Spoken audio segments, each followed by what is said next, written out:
자, 오늘이 성 김대건 안드레아 사제와 성 정화상 바오로 동교 순교자들 대축일이에요. 또 9월이 순교 성월이고, 자, 그 서울 신학교에, 그러니까 서울 카톨릭 대학교 신학교에 외국인 신학생들이 몇 년 전에 공부를 했대요.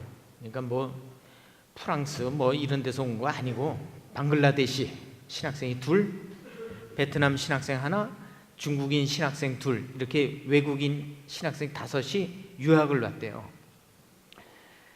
그러니까 다 경제적으로 어려우니까 한국 교회가 학비를 부담하고 데려온 거예요. 그 중에 방글라데시 신학생 둘은 그 어느 신학생과 함께 기숙사 생활하면서 자기가 느낀 글을 제가 한번 알려드릴게요. 이 방글라데시 그 나라 자체가 이슬람 국가예요. 근데 카톨릭은 0.2%래요. 아주 소수 종파에 속하는 거죠. 그래서 가난한 환경으로 인해서 신학생을 양성할 수가 없는 거예요. 그래서 한국 교회가 도움을 주기 위해서 그 두 신학생을 데려다 공부를 시키는데, 이 방글라데시는 카톨릭 교회를 다닌다는 것 자체가, 즉 이슬람 종교를 믿지 않는다는 것 자체가 차별이래요. 그래서 이슬람 종교를 가진 사람과 결혼하는 것도 어렵지만 설사 결혼을 해도 가톨릭 교회를 다닐 수가 없대요. 심지어는 가톨릭 신자는 이슬람 국가인 방글라데시에서 사회 진출이라든가 학업에 불이익을 당한다는 거예요. 그래서 어떻게 보면 사회 자체가 가톨릭 신자가 된다는 것은 왕따를 당하는 거예요. 왕따, 사회적으로.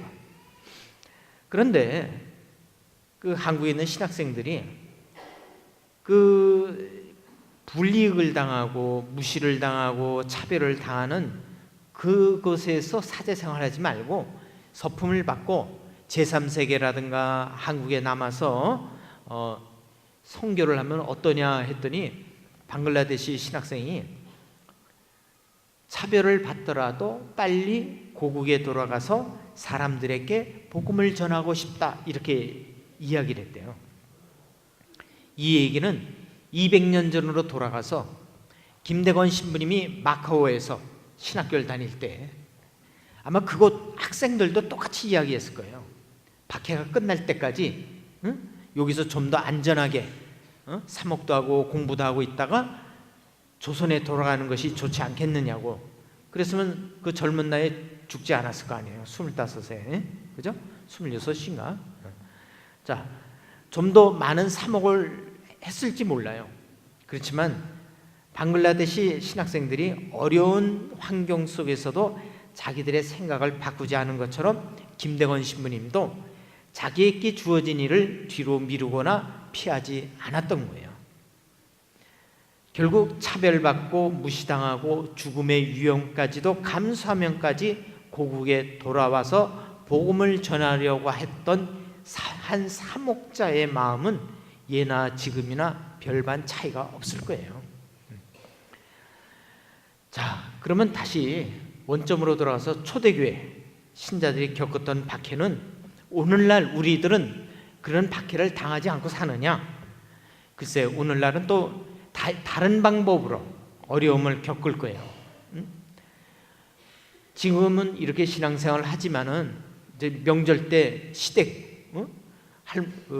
시어머니가 이 주술 이쪽에 심취돼 가지고는 무당과 뭐 사춘이고 뭐 그런 집안에 갔을 경우에 쉽지는 않을 거예요. 또 종교가 다른 식구들과의 갈등이라든가 또 그런 사람들로부터의 몰리에 손해보는 경우도 오늘날에도 있을 거예요.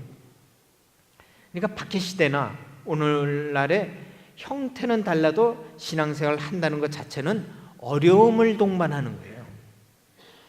여러분들도 오늘 주일 미사에 나왔을 때에는 시간적인 봉헌을 했던 거예요. 시간적인 봉헌은 육체적인 그런 어려움도 있는 거예요. 거기에 심지어는 오면 그냥 돌려보내나 헌금 내야지, 또 까리따스에서 뭐 소고기 판매하는 거 사가려니 사가야지, 뭐 또 수녀님 착파니 것도 뭐 하나 또 들고 가야지. 이것도 다 돈이에요, 돈. 어? 성당 올 때 그런 것도 봉헌을 다 해야 되는 거예요. 어찌 보면 그 시대나 오늘이나 신앙생활은 그렇게 편하지는 않아요. 그래도 신앙생활을 하셔야 된다는 거예요, 여러분들은.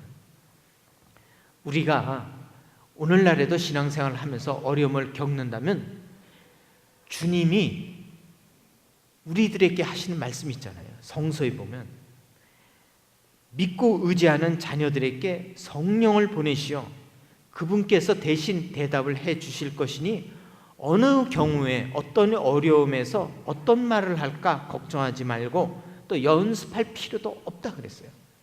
성령께서 함께 하시기 때문에 지금 신앙생활이 어렵더라도 이걸 기회 삼아서 열심히, 그리고 우리는 순교자 후손답게 정말 자랑스럽게 해나가야 되지 않겠는가. 그래서 여러분들 신앙생활이 어렵더라도 꾸준히 주일미사 절대로 빠지지 말고 아침 저녁 기도 또 이런 기도를 소홀히 하지 않는다면 제가 말씀드렸잖아요. 여러분들을 천국으로 다 이끌어 가겠다고. 응?